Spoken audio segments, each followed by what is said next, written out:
성령께서 우리와 함께 하시는 줄 믿습니다. 정말 바람같이 불같이 역사하시는 성령께서 누군가의 마음에 닿게 되고 회복이 일어나기를 바랍니다. 우리가 사도신경을 늘 고백할 때 전능하사 천지를 만드신 하나님 아버지를 내가 믿사오며 이렇게 하면서 성부 하나님에 대한 고백을 합니다. 그리고 나서 바로 성자 하나님에 대한 고백을 하죠. 성령으로 잉태하사 동정녀 마리아에게 나시고 본디오 빌라도에게 고난을 받으사 십자가에 못 박혀 죽으시고 또 장사한 지 사흘 만에 죽은 자 가운데서 다시 살아나시고 저리로서 산 자와 죽은 자를 심판하러 오실 우리 예수님, 그리고 나서 우리는 성령을 믿사오며 이렇게 고백을 합니다. 그러니까 우리는 성부, 성자, 성령 삼위일체 하나님을 믿는 고백을 매주 이렇게 하고 있는 것입니다. 사실 이 성경의 중심은 예수 그리스도, 그래서 예수 그리스도께서 탄생하심을 우리가 복음서를 통해서 보고 있습니다. 그런데 예수님께서 이제 십자가에 죽으시고 부활하신 이후에 승천하셔서 이 땅을 떠나 가셨습니다. 그리고 예수님께서 이 땅에 계실 때 제자들에게 약속하신 것처럼 이제 성령을 보내시겠다, 내가 또 다른 보혜사를 보내겠다 하신 것처럼 성령이 오신 거죠. 그러니까 예수님께서 탄생하신 것도 중요하고 또 예수님이 십자가에 죽으시고 부활하신 것이 중요하고 그 유월절, 그 부활의 절기로부터 오순, 순은 열흘인데요. 그래서 50일이 지난 다음에 성령이 오셨습니다. 그 성령의 강림을 오늘 이번 해에는 4월 첫 주에 부활절을 우리가 지났고 7주 지난 오늘 이제 성령 강림 주일로 이렇게 지키는 것입니다. 사도행전 2장에 성령의 오심에 대해서 기록해 주고 있는데 1절에 보면 이런 말씀이 나오죠. 오순절 날이 이미 이르매 그들이 다 같이 한 곳에 모였더니, 예수님께서 승천하시고 슬픈 마음으로 한 곳에 모였던 그 제자들, 이제 오순절 때가 이르렀을 때에 이제 성령께서 오셨다는 거죠. 그래서 오늘 우리는 이 성령의 오심에 우리 참된 의미가 무엇인가를 살펴보려고 하는 것입니다. 물론 성령이 오셨다, 성령이 계신다, 이거는 우리의 고백이고 또 믿음으로 알 수 있는 겁니다. 어떤 사람은 전혀 머릿속으로는 그냥 그렇게 고백을 하지만 가슴으로는 잘 인정이 안 되고 느낌이 없을 수도 있지만, 오늘 성령의 오심에 대한 참된 의미를 잘 듣고 이 성령론에 관해서 또 성령 하나님에 관해서 너무 잘못된 쪽으로 치우치지 않기를 바라는 것입니다. 첫째는 성령 오심의 참된 의미는 임마누엘의 확증이다, 이렇게 볼 수가 있습니다. 임마누엘의 확증이다. 오늘 사도행전 2장 2절을 보면 이렇게 되어 있죠. 호련히 하늘로부터 급하고 강한 바람 같은 소리가 있어 그들이 앉은 온 집에 가득하며, 갑자기 하늘로부터 급하고 강한 바람 같은 이 급하고 강한 바람 같은 소리가 있었다는 것이죠. 우리 기독교는 사실 말씀의 종교이죠. 우리 엘리야도 그 로뎀나무 아래에서 탈진했을 때 뭐 급하고 강한 바람이 지나가고 불이 지나가고 지진이 지나가고, 근데 그 속에 하나님이 계시지 않고 그 후에 세미한 소리가 있었다, 그렇죠?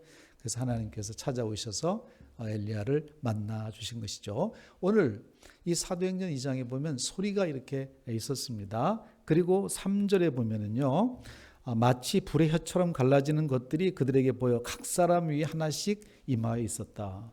야, 이거 어떻게 묘사, 너무나 아주 그 엄청난 이런 광경을 보게 됩니다. 마치 모세가 호렙산에 불꽃 가운데 그 떨기나무에 불이 붙었는데 타지는 않고 놀라운 광경 속에서 하나님께서 모세를 부르시는 그런 장면이 좀 생각나게 하는 이 급하고 강한 바람, 세미한 소리, 그리고 거기에다가 또 불의 혀처럼 갈라지는 것들이 각 사람 위에 하나씩 이렇게 있었다는 거죠.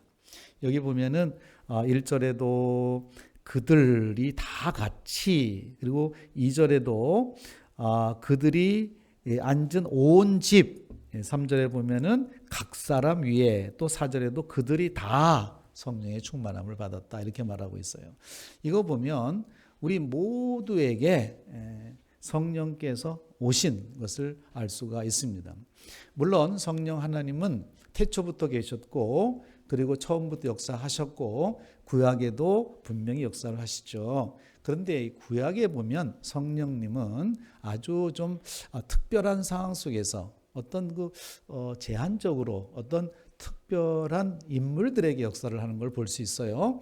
그래서 요셉이 이제 하나님의 영으로 충만함을 입고, 또 모세가 또 이렇게 하나님의 영으로 충만함을 입고, 또 삼손이라든지 다윗이라든지 다니엘이라든지 요엘이라든지 이런 어떤 인물들이 그 성령의 충만함을 입은 사건을 우리가 볼 수가 있습니다.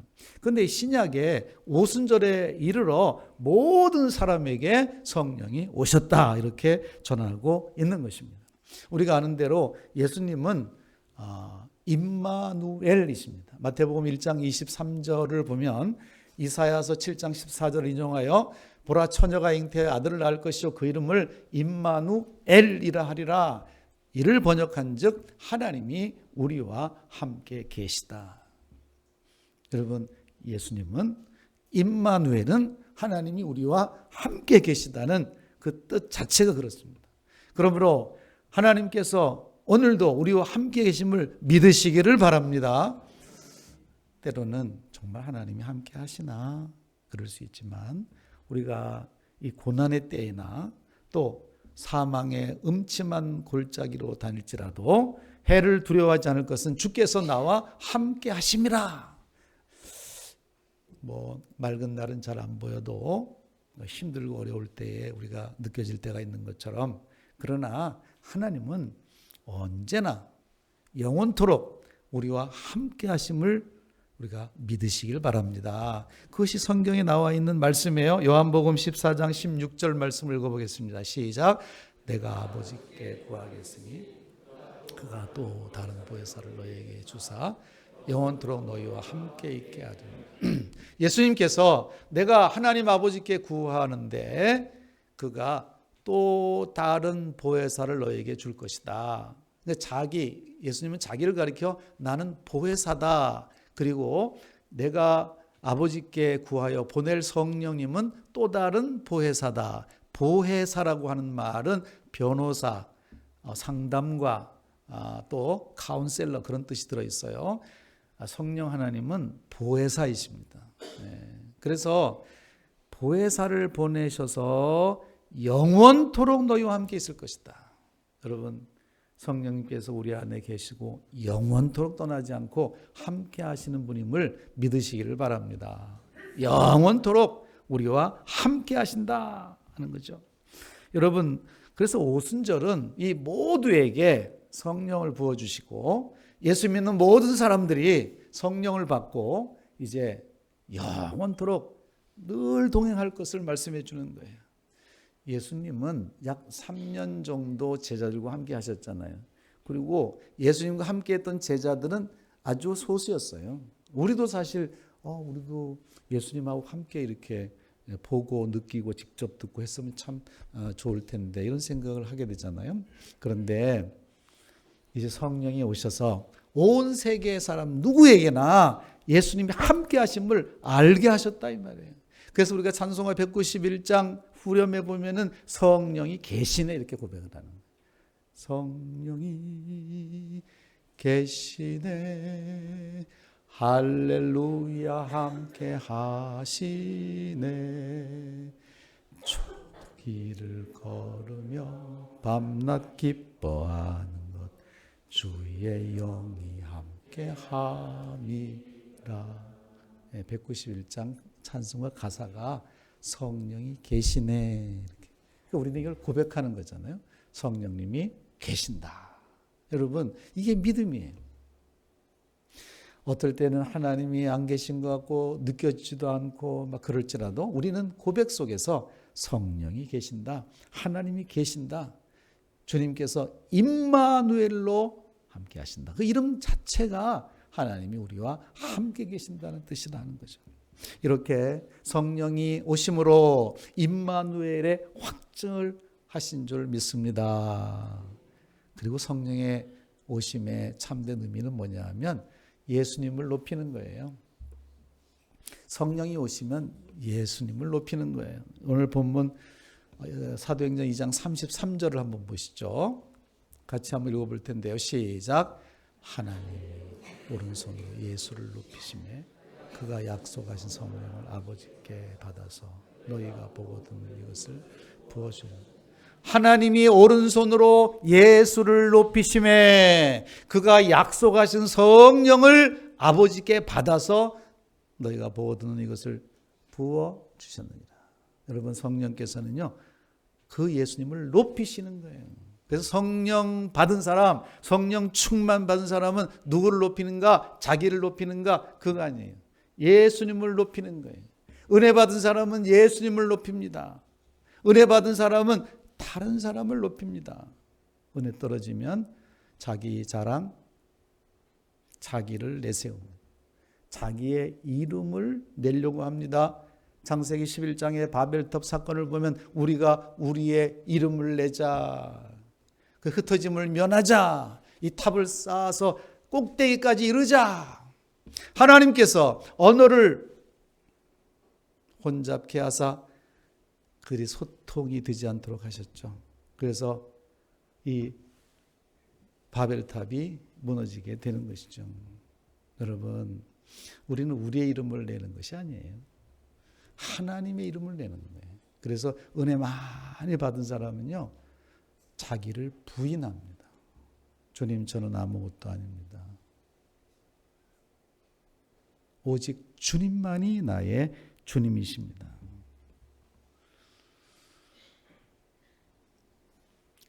성령이 오시면 성령은 자기 자랑보다도 예수님을 높이시는 거예요. 그래서 이런 표현을 저는 좋아하는데요.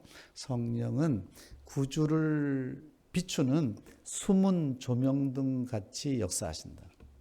성령이 조명등처럼 비추시는데 자기를 바라보게 하는 게 아니라 비추시는 예수님을 바라보게 한다는 거예요. 그래서 우리가 성령을 받고 성령 충만 받으면 예수님을 사랑하게 된다는 거예요. 예수님을 드러내시는 거예요.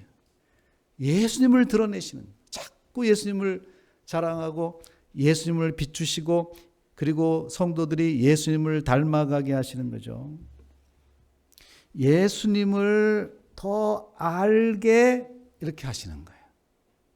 그래서 그 마음속에 예수님을 품게 하십니다. 성령 충만해서 예수님께서 보여주신 그 성령의 열매들을 맺게 하시는 것입니다.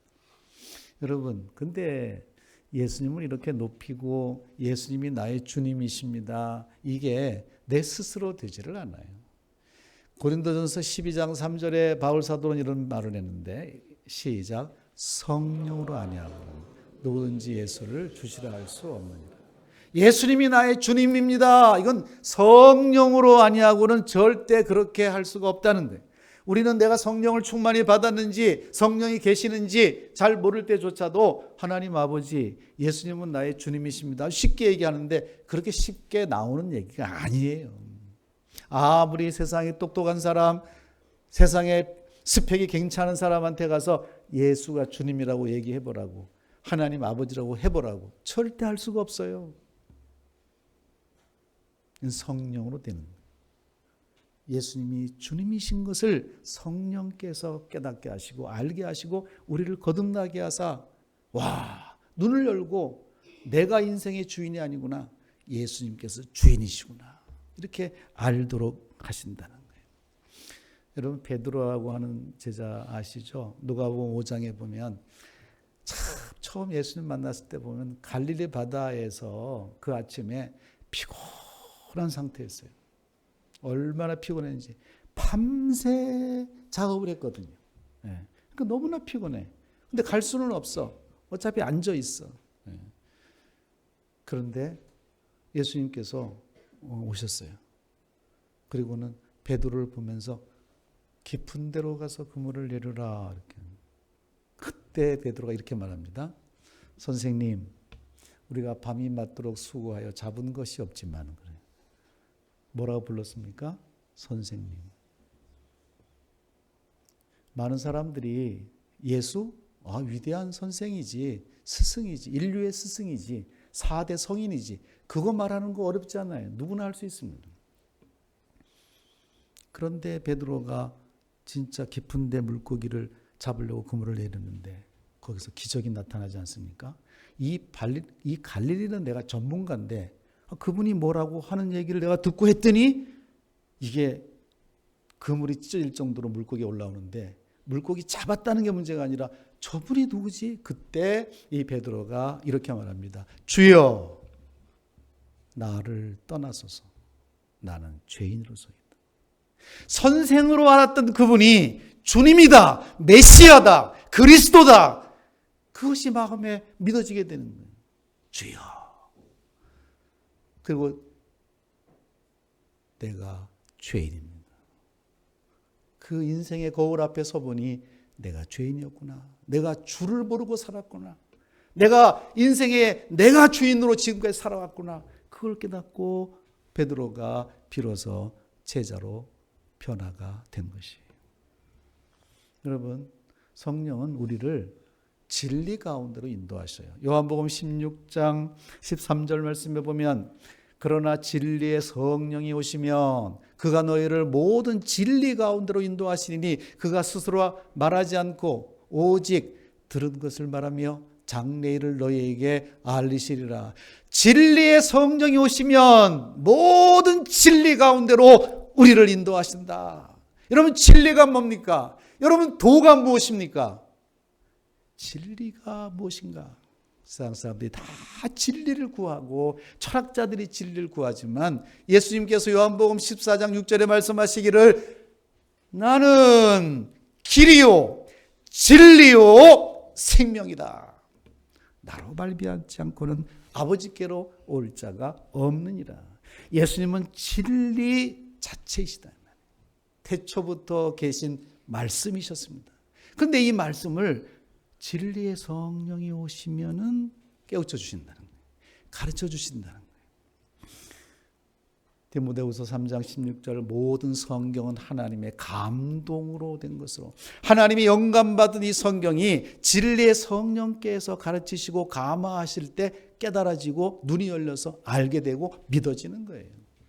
453장 우리 찬송에 보면 저는 2절 3절을 좋아하는데요. 2절에 보면 성령이 스승 되셔서 진리를 가르치시고 거룩한 뜻을 깨달아 예수를 알게 하소서. 여러분, 성령, 우리의 스승 성령께서 오셔서 진리를 가르치시면 예수를 알게 되는 줄 믿습니다. 그러니까 성령 충만 받을수록 예수님을 더 잘 아는 거예요. 성령의 감화 받아서 하나님 말씀 배우니 그 말씀 한 절 한 절이 내 마음에 교훈되도다. 내 평생의 소원, 내 평생의 소원, 대속해 주신 사랑을 간절히 알기 원하네. 더 깊이 예수의 그 십자가의 그 사랑, 나를 위해 흘리신 그 십자가, 그걸 내가 더 깊이 알기를 원한다. 그리스도의 사랑의 깊이와 높이, 그 너비와 그 크기를 내가 더 알기 원한다. 여러분, 믿음의 크기가 있는 거죠. 참새처럼 짹짹짹짹짹 하면서 자기 힘으로 살아보려고 이렇게 해서 요만큼 하면 3m, 5m 나는 새가 있는 거고, 독수리같이 날개를 활짝 펴고 창공으로 날아올라 힘들이지 않는 것 같지만 바람을 타고 유유자적하게 이렇게 나르는 새도 있는 거예요. 그저 내 힘으로 어떻게 해보려고 성령을 의지하지 않고 하나님의 뜻을 찾지 않고 기도하지 않고 어떻게든지 늘 급한 일에 쫓겨가면서 그렇게 살아보려고 그렇게 하지 말고 수고하고 무거운 짐진 자들아 다 내게로 오라. 내가 너희를 쉬게 하리라. 그분께 염려 근심을 모두 맡기고 정말 창공에 찬란하게 오른 독수리 같이 그런 삶을 사시기를 축원합니다. 성령을 받으면요, 하나님의 뜻을 찾게 됩니다. 어떻게든지 하나님의 뜻대로 해보려고, 내 남은 생에는 하나님 잘 섬겨보려고, 그리고 예수님을 더 사랑하려고, 그리고 예수님을 닮아보려고 해요. 여러분, 부부가 사랑하면요, 남편을 높여줍니다. 서로 높여줍니다. 그리고요, 서로 닮아갑니다. 왜 그럴까요? 서로 배우니까요. 배우자! 배워야 돼요. 아, 이 사람이 이렇게 이런 장점이 있네. 나는 그런 걸 가지지 못해서 늘 배우는 거예요. 그러다 보니까 부부가 닮아간다. 우리는요, 이 성령께서 오신 참된 의미가 뭡니까? 예수를 닮아가도록 하시는 거예요. 예수를 생각나게 하는 거예요. 예수님을 높이는 거예요. 그래서 우리가 성령 충만하면 지금 나 같은 이런 상황 속에 예수님이라면 어떻게 하셨을까를 생각해 보는 거예요. 예수님이라면 그렇게 잘난 척하고 자랑하고 남 비난하고 이렇게 했을까? 아니지. 예수님이라면 남을 배려하고 그 사람의 고통을 이해하고 품어주고 함께 눈물 흘려주고 그랬겠지. 예수님이라면 온유하고 온화하고 겸손하셨겠지. 어떤 상황 속에서도 깊은 평안을 유지하고 계셨겠지. 여러분, 성령의 오심으로 우리와 함께 계시다고 하는 임마누엘의 확증, 그리고 예수님을 높이고 예수님을 닮게 하시는 거예요. 마지막으로 성령 오심의 참된 의미는 교회를 세우시는 것입니다. 교회를 세우시는 거예요. 오늘 우리 본문에 보면은요, 11절에도 하나님의 큰 일, 이 성령이 충만하게 임하니까 각 사람들이요, 그냥 난 곳 방언으로 막 얘기하잖아요. 여기는 이 방언이라고 하는 것은 우리가 생각하는 것처럼 알아듣지 못하는 말로 막 이렇게 하는 그런 기도, 방언 이런 게 아니에요. 이거 보면 각각 자기 언어를 말하는 거예요. 그래서 여기 많은 나라들이 막 2장 8절부터 쭉 언급이 돼요. 이런 나라에서 각지에서 온 사람들이 그 자기 언어로 막 얘기를 하는 거예요. 여러분, 바벨탑에서는 언어가 혼잡해서 알아듣지 못했는데 이제 이 복음이 성령이 오시니까 이 하나님의 큰 일이 자기 나라 언어로 막 번역이 되는 거예요. 그래서 어떻게 해요? 땅끝까지 복음이 퍼진다. 여러분, 성령을 받은 사람, 예수 그리스도 부활하신 주님을 확신한 사람, 바울 사도가 성령을 알고 어떻게 했습니까? 1차, 2차, 3차 전도 여행을 통해서 계속 교회를 세우는 거예요. 고린도 교회를 세우고 갈라디아 교회, 에베소, 빌립보, 골로새 교회, 교회들을 세워서 로마까지 교회를 세우는 거예요. 땅끝까지. 사도행전 1장 8절, 오직 성령이 너에게 임하시면 너희가 권능을 받고 예루살렘과 온 유대와 사마리아와 땅끝까지 이르러 내 증인이 되리라. 여러분, 영혼 구원하는 일을 하는 거예요. 성령의 권능은 전도의 영이에요. 그래서 우리가 전도를 하잖아요. 선교사님들만 나가서 전도하는 게 아니에요. 물론 가는 선교사가 계시고 보내는 선교사가 있고 우리 모두는 선교사예요. 우리 이 땅에 선교사로 사실 와 있는 거잖아요. 그래서 영혼을 구원하면요, 그 사람이 자기를 전도해 준 사람을 평생 은인으로 생각할 수밖에 없도록 돼 있어요. 왜? 내가 몰랐는데 알아보니까 지옥 갈 백성을 이 복음을 듣고 천국 갈 백성으로 이렇게 했다.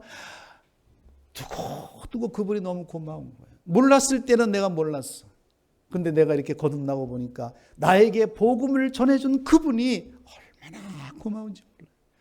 여러분, 무슨 그 사람에게 혜택을 내가 주어서 그 사람에게 은인 역할을 할 수가 있습니까? 생명을 구원해 주는 거죠, 생명을. 그래서 우리는요, 이 영혼 구원의 일을, 이 사명을 감당하면서 교회를 세우는 거예요. 바울은 은혜 받기 전에는 교회를 허는 자였어요. 교회 험담, 교회 잘못된 거, 교회 가십거리만 모으는 사람이었습니다. 근데 은혜를 받고 난 다음에는 그걸 다 배설물로 여겼습니다. 쓰레기통에 다 버렸습니다. 이제 그런 건 취급을 하지 않아요. 이제는 교회를 세우는 일에 전심하는 거예요.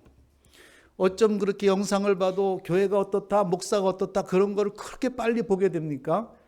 여러분 그런 거 치워버리세요. 배설물입니다. 이 지상교회는 그보다 더한 일들이 역사 속에서 많이 일어났지만 이제 나는 그런 거 모르겠고 나는 교회를 세우기 위해서 내 에너지와 내 시간과 내 물질과 내 모든 것을 드리는 사람이 되었다. 그럼 얼마나 멋진 길입니까? 교회를 세우는 것이 성령의 역사인 줄 믿습니다. 우리가 천성까지 가는 길에 대해서 잘 써놓은 책이 철로역정이라고 하는 책이에요. 존 버년의. 근데 이 철로역정 다음에 쓴 책이 거룩한 전쟁이라고 하는 책인데요. 이 거룩한 전쟁이라고 하는 책의 내용은 뭐냐 하면 영혼의 도성을 하나님이 창설하신 영혼의 도성을 디아블로스가 세력을 규합해가지고 거기를 침공하는 거예요. 그래서 그 성을 빼앗는 거죠. 근데 하늘의 왕 샤다이 왕이 너무나 가슴이 아픈 거예요. 이 영혼의 도성에서 저 영혼들이 저렇게 피폐하게 되니 어쩜 좋은가. 그럴 때 거기에 있는 임마누엘 왕자가 자기가 가겠다고 얘기를 합니다. 저 영혼의 도성으로 제가 내려가겠습니다. 그래서 그 영혼들을 구해내겠습니다. 그런데 그 영혼의 도성을 통치하고 있는 이 디아블로스는 만만치가 않아요. 사탄이죠. 전략을 짜고 그리고 그 자기 백성들에게 늘 얘기를 하는 거예요. 여러분, 우리는 모든 은혜에 저항해야 됩니다. 뭐 믿음이니 뭐 어떤 이런 얘기 듣지도 말아야 됩니다. 그리고 우리는 사탄의 전신갑주를 입어야 됩니다. 우리가 싸우려면 전신갑주를 입어야 됩니다. 헛된 소망을 항상 머릿속에 가지고 가슴에는 돌같이 굳은 마음을 유지해야 됩니다. 누가 복음을 전한다고 괜히 마음 열고 그러지 말고 딱딱하고 굳은 마음을 장착하십시오. 그리고 방패를 들어야 됩니다. 무슨 방패를 들어야 되느냐? 불신의 방패를 들어야 됩니다. 어떤 진리가 날아와도 불신 하면서 막아내야 됩니다. 그래야 우리가 승리할 수 있습니다. 그리고 기도 절대 하면 안 됩니다. 그 기도 근처에도 가지 마십시오. 그렇게 하면서 사단의 전신갑주를 입혀서 영혼의 도성에 내려오는 임마누엘 왕자의 얘기를 듣지 못하게 해요. 그런데 이 임마누엘 왕자는 힘으로 그들을 정복하는 게 아닙니다. 은혜, 사랑, 희생, 말씀으로 그들을 건져내시는 거죠. 십자가의 사랑으로, 자신이 십자가의 죽으심으로 이 영혼의 도성에 있는 영혼들을 건져주신 것이죠. 이게 거룩한 전쟁이에요. 우리가 구원을 받고 성령을 받았어도 이 순례길을 가는 동안 이런 싸움을 계속하는 거예요. 그래서 때로는 성령 충만 받았다가 또 성령 충만에 뚝 떨어져 가지고 뭐 하나님이 어디 계셔 이랬다가 이렇게 살아가는 거예요. 그런데 우리가 이 성령 강림주의를 맞이해서 이제 우리가 얼마 남은 인생 순례길 여기에 단단히 결심해야 됩니다. 갈라디아 5장 25절 26절 말씀 같이요. 시작. 만일 우리가 성령으로 살면 또한 성령으로 행할지니 헛된 영광을 구하여 서로 노엽게 하거나 서로 투기하지 말지. 우리가 성령으로 살면 또한 성령으로 행할지니 헛된 영광을 구하지 말고 세상에 잠시 있다 썩어질 거, 헛되고 헛된 것을 구하는 그런 사람 되지 말고 서로 노엽게 하지 말고, 다른 사람 노엽게 하거나 자녀 노엽게 하거나 그렇게 하지 말고 서로 투기하지 말지어다. 서로 비교하고 질투하고 시기하고 그렇게 하지 말라. 그 사람은 그 사람의 가는 길이 있어요. 나는 내 길이 있는 거예요. 그 사람이 그렇게 하면서도 복을 받는지 뭐 이건 내가 잘 모르지만 나는 이 은혜의 좁은 길로 가리라. 예수님을 믿는 길로 가리라. 주여 성령을 충만히 주옵소서.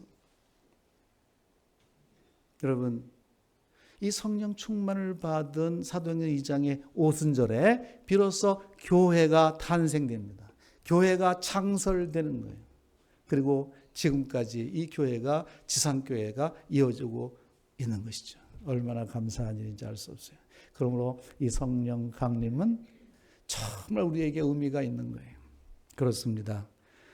여러분, 세상에서 말하는 그런 성령 오심의 의미가 아니고 이 성경에서 말씀하시는 성령 오심의 참된 의미를 알아야 돼요. 우리에게 오셔서 임마누엘의 확증하시고 어떤 때에도 나는 너를 떠나지 않는다. 그리고 예수를 높이고 예수를 닮고 예수의 그 온화함과 겸손함을 본받아 살라. 그리고 교회를 세우며 살아야 된다. 영원한 천성교회에 갈 때까지 믿음의 선한 싸움, 이 거룩한 도성의 영적 전쟁에서 승리자로 잘 살아서 주님 앞에 섰을 때 잘하였다. 착하고 충성된 종아. 이런 칭찬 듣는 우리 모든 성도들 되시기를 주의 이름으로 축원합니다.